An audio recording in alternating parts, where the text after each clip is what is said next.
O país vive um momento único de desenvolvimento socioeconômico. O povo brasileiro é empreendedor. Por que, então, apenas 3 em cada 10 empresas sobrevivem após o segundo ano de vida? O Rio em Foco está no ar.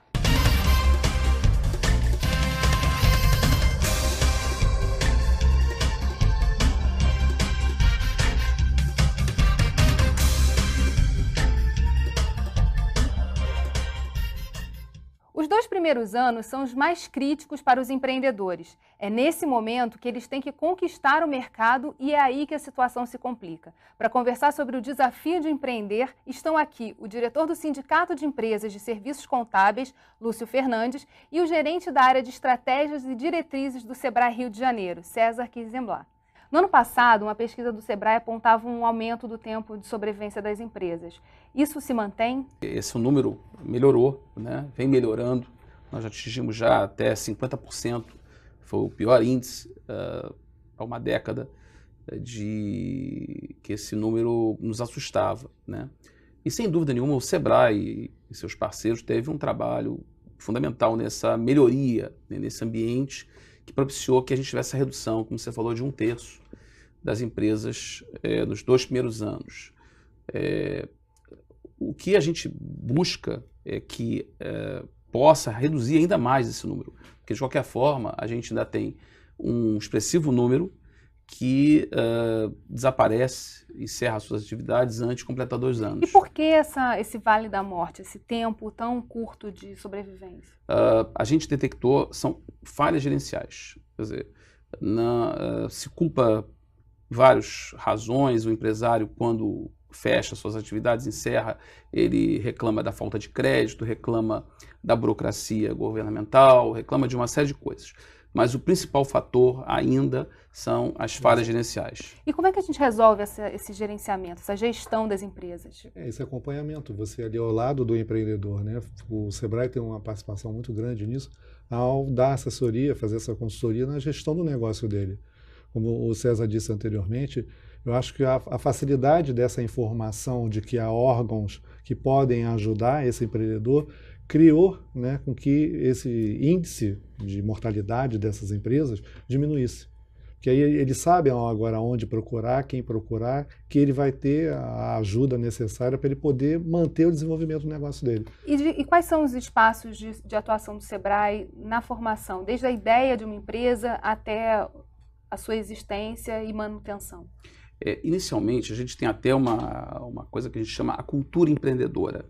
A gente recomenda, o Sebrae recomenda que os empreendedores façam um curso para verificar se tem uma aptidão empreendedora. Um exemplo disso é o Empretec, que é um programa bastante difundido, é um programa que o Sebrae desenvolveu com os programas das Nações Unidas, PNUD. Ele é desenvolvido em todo o país. No Rio de Janeiro nós temos ele distribuído em todo o estado, ele sendo aplicado por consultores, instrutores cadastrados do Sebrae. E nessa metodologia a gente já tem os primeiros sinais daqueles que têm a aptidão, reconhecem que podem encarar um desafio que é ser empreendedor. Agora, o que a gente recomenda? Quer dizer, essa é a primeira etapa, o curso Empretec, que a pessoa se planeje. Quer dizer, ao pensar em abrir um empreendimento, buscar fazer uma pesquisa de mercado, conhecer o mercado onde vai atuar e se qualificar. E aí nós temos todos os cursos, desde noções de contabilidade, noções de administração de caixa, que são para começar a entrar nesse mundo empresarial, né? Tem que se preparar. Na inovação, pesquisadores apontam a falta de investimentos e uma política concreta para a área. O conselheiro do Clube de Engenharia, Miguel Ângelo Gaspar Pinto, diz que financiamento é a causa da mortalidade no setor de tecnologia. Vamos ver. No Brasil, nas últimas décadas, nós organizamos um arcabouço legal institucional para ter recursos para pesquisa.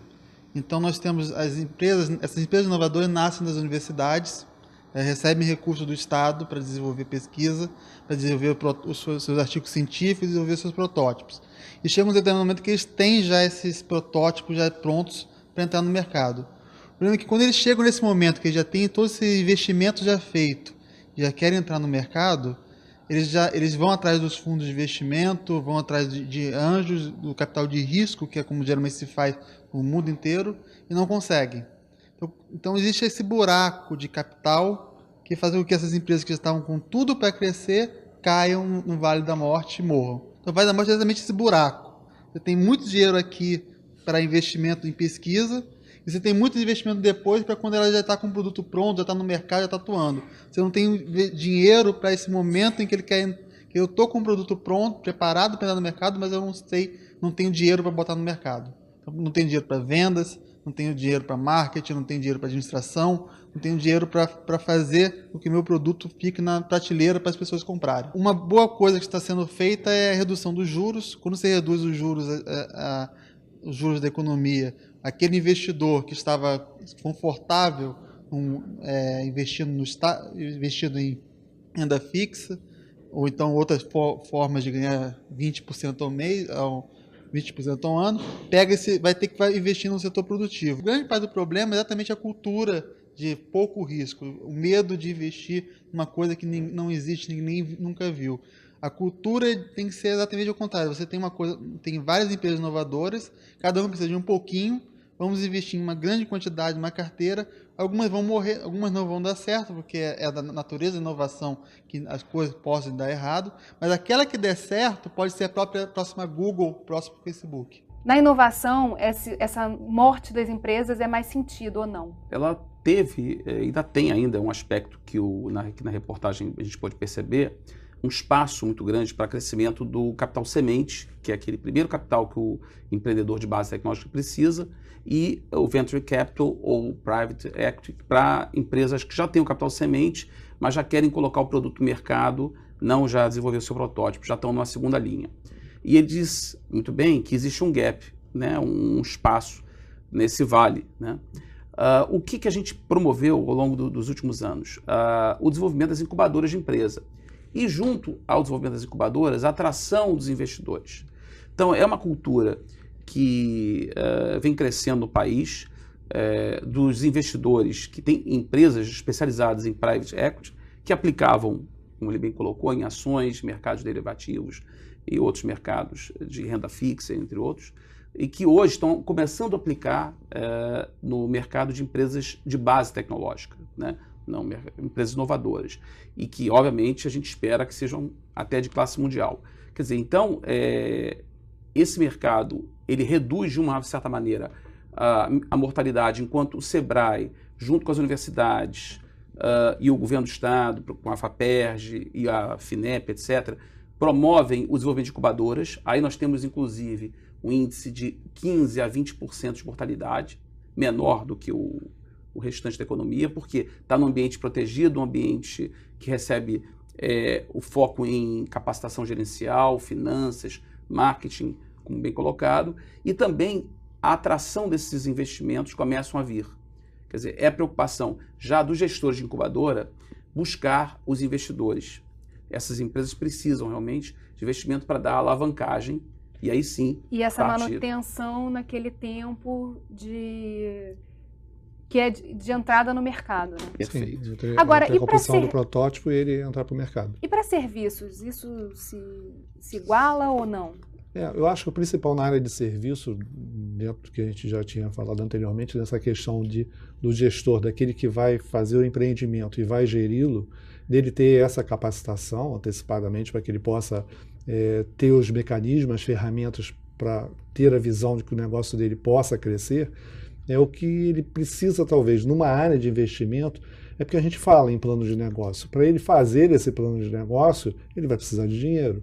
Muitas das vezes, por mais que a gente tenha os órgãos, os organismos, trabalhando em conjunto para capacitá-lo, para dar essa assessoria, como o SEBRAE, o SESCOM e vários outros, mas ele vai necessitar de algum momento de algum valor para que ele possa investir nesse plano de negócio dele, para que ele possa fazer a pesquisa que vai gerar esse negócio dele.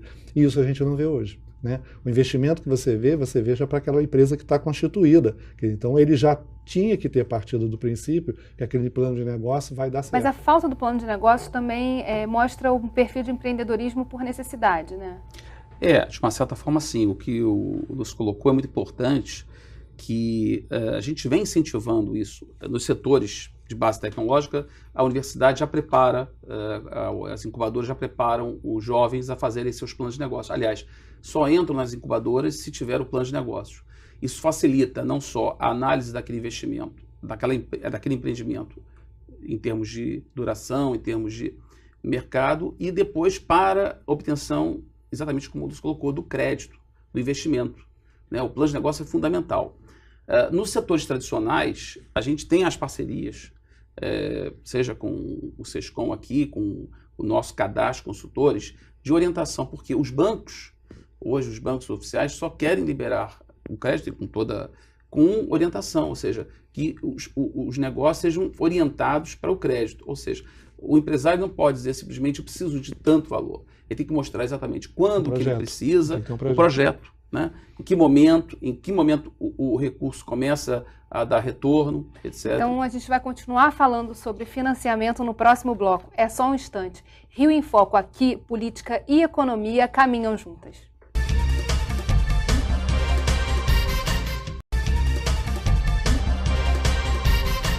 Para o diretor de tecnologia da FAPERJ, engenheiro Rex Nazaré, o empreendedor precisa conhecer o mercado antes de desenvolver o produto. Veja o que ele diz.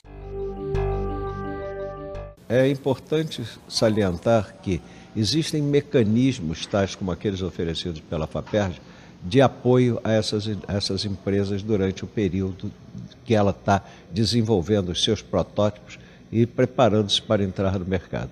A grande dificuldade é a entrada no mercado. Como qualquer outra empresa, na hora que lança seu produto, ela tem um desafio, é o mercado. Então, as grandes questões a serem colocadas são, primeiro, o produto que ela se desenvolveu é alguma coisa que foi por vontade própria ou foi uma necessidade de mercado? Se é uma necessidade de mercado, ela está muito mais próxima de êxito. Se foi uma iniciativa própria, sem ter uma análise de mercado, ela terá dificuldade, sem dúvida. E o que é uma empresa? Uma empresa é alguma entidade que desenvolve um produto visando um mercado. E esse mercado é onde ela vai gerar recursos para a sua sobrevida. É todo um conjunto de informações que eu tenho que colher para ter a visão de ter um sucesso naquele meu negócio. E quando a gente fala em inovação, como ele diz, não é só na área tecnológica, porque a inovação não está na área de serviço, ela está na área de comércio. Se eu vou criar, no meu serviço eu tenho que criar um diferencial, porque senão eu vou estar igual ao meu concorrente. Na área de comércio é a mesma coisa, e eu tenho que ter essa mesma inovação. A inovação não parte só para a área tecnológica. E para que eu possa desenvolver essa minha inovação, esse meu diferencial, eu tenho que estar, primeiramente, olhando por essa questão de como eu vou ver o meu negócio crescer no cenário a curto prazo, a médio prazo ou a longo prazo. Porque quando uma empresa nasce na universidade é diferente, né? O perfil do empreendedor é completamente diferente, por exemplo, de uma empresa que nasce numa unidade perto de uma UPP, numa comunidade. É verdade. Como é que o Sebrae lida com esses dois perfis de empreendedor? Olha, a gente tenta, a gente busca, a gente consegue, é uma árdua missão de levar aquilo que ele falou, o Lúcio. São mecanismos que são comuns às empresas. A inovação hoje é um instrumento fundamental para a sobrevivência das empresas. É um mercado cada vez mais competitivo, até mesmo quando a gente fala no mercado próximo, por exemplo, às unidades de polícia pacificadora, as comunidades pacificadas, a gente tem uma série de pequenos comerciantes e que, para fazer a diferença um do outro, ele tem que começar a fornecer um serviço diferenciado. Isso é válido para o comércio, é válido para o serviço. Então a gente tenta passar essa cultura, né? Obviamente numa linguagem diferenciada, né? Porque a cultura da inovação ela pode estar na gestão, em processos. E numa empresa de setor tradicional da economia, como ele colocou muito bem, Lúcio, a questão de um setor de serviço e comércio, ela se dá no dia a dia, né? No processo, como ele dá com o cliente, olho no olho, a forma ele entrega o produto, etc. Então, isso pode ser dado de maneira mais simples. No lado das empresas que nascem na incubadora, a inovação é um fator não só crucial, como diferencial de mercado imediato, né? Porque são empresas que buscam atender um gap, uma falta de inovação em alguma área específica do setor tradicional. Então, ela pode ser uma empresa que está buscando fazer um portal um serviço de busca na internet, como foi o caso da criação do Google ou das redes sociais, como foi o caso do Facebook. Quer dizer, foram diferenciais que não existiam no mercado, mas que exigiam uma alta complexidade de inovação, né? Horas de programação, horas de dedicação científica e tecnológica ao mesmo tempo. Então, esse diferencial, a incubadora e na universidade, é um ambiente propício para isso. Durante esse tempo de sustentabilidade da empresa, que tipo de assistência, por exemplo, o Sescom pode fornecer para esses empresários? A gente está sempre ali dando oportunidade de ter o acesso ao novo empreendedor, para aqueles que não tiveram a possibilidade de já contratar um técnico, de ele nos estar nos procurando e a gente assessorando ele. Junto, através da nossa entidade, o Sescom, em parcerias com o Sebrae, quando fazemos trabalho, como foi dito agora aqui, do microempreendedor, nós temos uma parceria junto com o Sebrae, na qual a gente está indo nas comunidades pacificadas para fazer as formalizações e dar também essa assessoria posterior a ele. O senhor falou de um ponto importante, né? Qual o papel do governo nesse momento que o nosso entrevistado coloca do Vale da Morte das empresas? Há uma possibilidade de financiamento também desse plano de negócios, do plano de marketing, do lançamento do produto? Existe, né? Não só a FAPERJ, na linha tecnológica, como ele colocou, que até não exige juros, são capitais não reembolsáveis, são fundos, recursos não reembolsáveis, o que permite uma certa tranquilidade por parte do empreendedor, obviamente um compromisso maior também, né? Ele tem uma responsabilidade de devolver à sociedade aquilo que o governo, que o Estado apostou. Agora, a gente percebe, por exemplo, no Estado hoje, órgãos como a Invest Rio, que já estão querendo apostar em setores tradicionais da economia, esse é o papel, inclusive, nos principais polos de vocação econômica do Estado, como rochas ornamentais, polos de confecções no Estado, até porque já existem incentivos fiscais dados pelo Estado. Biotecnologia. Biotecnologia é um foco importante, ligado também ao setor de base tecnológica. Aqui nós temos um polo importante na Ilha do Fundão, o Polo BioRio, e não só também a própria indústria farmacêutica de pequeno e médio porte, né, que vem se desenvolvendo. Então a gente tem um espaço muito grande. O governo vem ocupando esse espaço. A gente tem um espaço ainda do governo federal, do governo estadual, que vem cumprindo a FINEP, a agência financiadora aqui no Brasil, e particularmente uma atuação muito forte no Estado. Temos a FAPERJ no Estado, e o que a gente pretende fazer é que os municípios também criem os seus fundos de apoio tecnológico. Quer dizer, inclusive está previsto num dos capítulos da Lei Geral que os municípios possam criar também fundos de incentivo. É óbvio que isso vai depender dos diferentes portes de municípios, como o caso aqui da cidade do Rio de Janeiro, Macaé, que tem a possibilidade dos ROIs, aplicação e etc. São os municípios não só com poder maior de recurso, mas também com possibilidade de investimentos que permitam criar esses fundos de inovação tecnológica. No próximo bloco, vamos conhecer um projeto que tem tudo para dar certo. A gente volta já. Rio em Foco aqui, política e economia caminham juntas.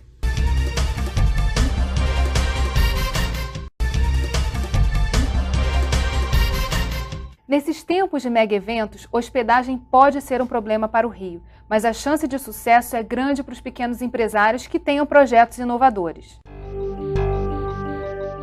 Atentas às necessidades do mercado, Luci e Cristina criaram uma nova forma de acomodação, simples, prática e de baixo custo.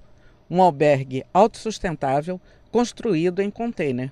Esse projeto do Hostel do Porto, ele foi desenvolvido com o apoio do Sebrae. Uma forma carioca de receber os turistas sem um custo caro da construção de um hotel. Bambu nas paredes e no mobiliário. Madeira só certificada ou de aproveitamento de obra. Na construção da pérgola, nós utilizamos um bambu gigante, né? E na fabricação do deck, né, nós fizemos também o mesmo bambu gigante. Já no balcão foi usado o bambu mirim, né, para dar essa diversidade. Tá?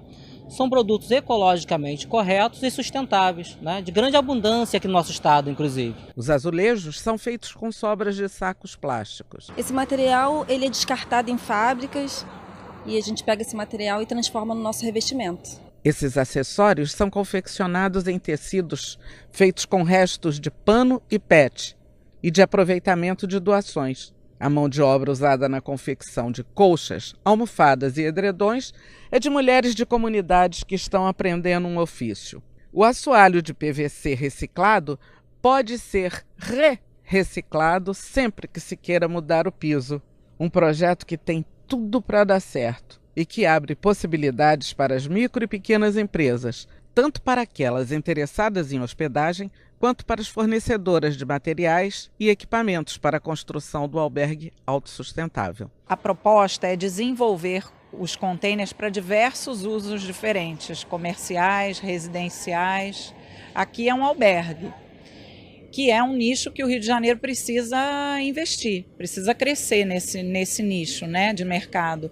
Então, nesse a gente tem certeza absoluta que tem tudo para dar certo. Criatividade, mudança, você viu que não está dando muito certo uma coisa, você procura outro caminho e você vai achar com certeza, porque tem gosto para tudo, todo mundo gosta de novidades e tem que ter criatividade para apresentar novidades para as pessoas. Temos 40 anos de mercado, né? E vamos passando cada ano, mudando um pouquinho, diversificando para continuarmos firmes nesse mercado aí.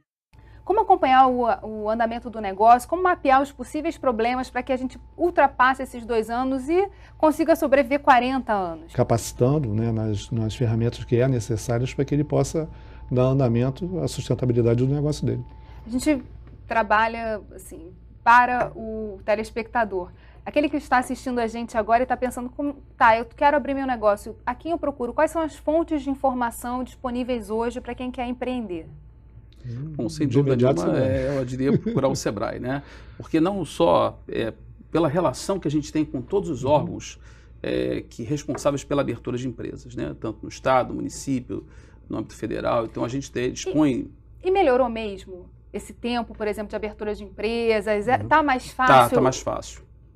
Sem dúvida nenhuma, temos um espaço ainda de melhoria muito forte quando a gente compara benchmark internacional, até alguns casos nacionais também. Mas, de qualquer maneira, a gente tem levado aí de 15 a um mês, já tivemos 5 meses, 6 meses no passado, então a gente vem melhorando não só a formalização de empresas, né? Nós temos já hoje órgãos trabalhando em conjunto, né? O caso da Junta Comercial do Estado com o Sebrae, num projeto chamado Regim.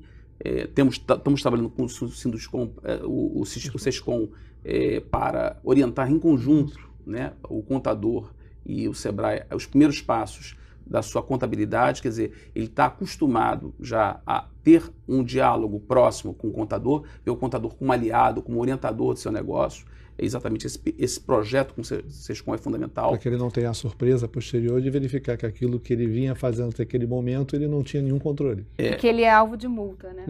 Possivelmente sendo passível de multa. E Geisa, eu acho que um aspecto fundamental na outra matéria que eu queria até complementar, a gente percebe que as empresas, para passar esses 2 anos, a gente viu o início de uma empresa que está fabricando ambiente de hospedagem através de containers, ela já começa inovadora.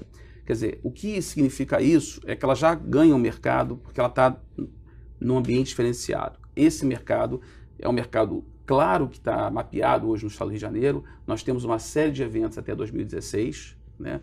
Passando o ano que vem pelo Encontro Mundial da Juventude Católica, Rock in Rio, a Copa do Mundo, Rio, Olimpíadas 2016, os 450 anos da cidade. Eu falei assim, em 5, 6 eventos, e fora os outros grandes congressos. Estão sendo atraídos por uma cidade. E os grandes investimentos, né? A vinda de muitos executivos para a cidade, e trazendo, obviamente, engenheiros e uma mão de obra toda especializada. As empresas estão investindo no Brasil, quer dizer, é um mercado, claro, né, de grandes investimentos e dos grandes eventos que já estão aí agendados no calendário internacional. Então, esse aqui é um exemplo das 2 empreendedoras que mostram o poder da inovação. Quer dizer, se a empresa ela quer continuar no mercado, ela precisa pensar constantemente em inovação. E inovação não significa investimento em altos valores, em alta tecnologia. Não, é uma forma de dar condução ao seu negócio. Ela pode ser uma modificação na forma de lidar com o cliente, lidar com uma entrega, lidar com um processo produtivo, uma automação, um processo de informática dentro da empresa, mais... Desenvolver uma ideia original, né? Isso é uma ideia original que ela está desenvolvendo. Para a empresa é inovação, e ela pode estar sendo mais agressiva e mais apostando no futuro do que o concorrente. Então, isso é um dos caminhos, não é o único caminho, mas é um dos caminhos que a empresa pode buscar para a sua longevidade. E nessa questão dos contadores, quais são os problemas que os contadores observam nesse acompanhamento quando ele não é bem feito no começo? Como consertar também para manter as empresas funcionando? O grande problema é quando ele não tem essa orientação, essa assessoria no nascedouro dessa empresa dele, ele pode acarretar problemas futuros por ele não estar atendendo obrigações fiscais, obrigações legais, obrigações acessórias, como nós chamamos, e acarretar multas, né? Hoje nós temos aí obrigações acessórias que geram multas de R$5.000 mês. Então, ele pode, daqui a 5 meses, verificar que ele deixou de cumprir uma obrigação e que ele já tem um passível ali de ser autuado de R$25.000. E qual o papel da informatização, por outro lado, pelo governo do Estado, desses mecanismos de acompanhamento para os contadores? A participação do Estado ela é grande, ela nos ajuda, né? Mas vou citar para você esse próprio exemplo agora desse empreendimento do ramo hoteleiro. Se não houver uma participação do Estado, do município, que visualize esse empreendimento como uma coisa inovadora, uma ideia original que está sendo colocada em prática, e ter a assessoria do Estado e do município para que esse empreendimento possa ser formalizado, legalizado, porque ele tem um diferencial que hoje o próprio Estado e o próprio município ainda não reconhece ele dentro dos seus organismos. Então, se não houver esse intuito de que possa fazer com que ele vá à frente, que a gente possa acreditar nele, é passível de mais à frente ele não conseguir ter a sua sustentabilidade. Porque ele vai ficar trabalhando de uma forma temporária. O inovador, às vezes, ele precisa também ter mecanismos de relacionamento com o governo. Né? Fundamental. Isso está previsto nos capítulos da Lei Geral. Hoje eu estava até conversando dentro do SEBRAE justamente para a gente verificar que dentro dos municípios que os 92 municípios do Rio estão com a lei geral regulamentada. Somente hoje, mas já um número desafiante, já um número desafiador, a gente cumpriu a meta do primeiro ano, chegamos a 15 que tem capítulos da lei geral implementada, ou seja, trabalham, por exemplo, as compras governamentais. Isso que o Lúcio colocou um exemplo. O Estado pode ser um Estado, quando eu falo a figura do Estado, seja o município, o governo federal, o governo estadual, ser um forte comprador. Né? No momento que a gente está passando um desafio de hospedagem, de alojamento, etc., pode financiar, através de seus mecanismos do Banco de Investimento do Estado, obtenção junto ao recurso ao BNDES, para que as empresas possam, ou empreendedores do ramo hoteleiro, possam adquirir esse equipamento, por exemplo, fantástico do container, e deslanchar vendas, né, desse mecanismo.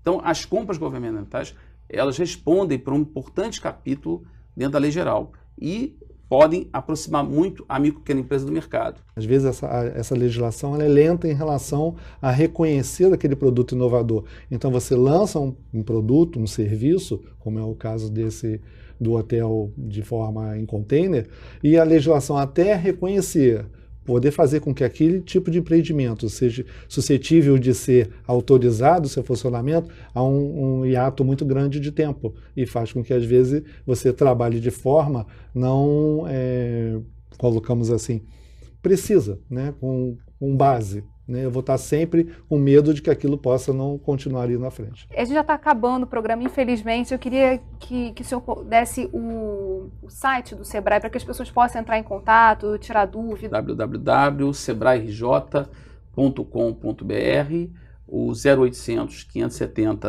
0800 também, uma forma também do nosso teleatendimento, também que funciona de segunda a sexta no horário comercial. www.sescom-rj.org.br e o nosso telefone 2216-5353. Obrigada, Lúcio, obrigada, César, e obrigada a você que ficou com a gente até agora. O Rio em Foco é o programa do Fórum Permanente de Desenvolvimento Estratégico do Estado. Para acompanhar os nossos debates, acesse a nossa página na internet ou as nossas redes sociais. Você também pode assistir esse programa no site www.rioinfoco.rj.gov.br e pelo www.tvalerj.tv. TV Alerj, o canal do povo fluminense. Até a próxima!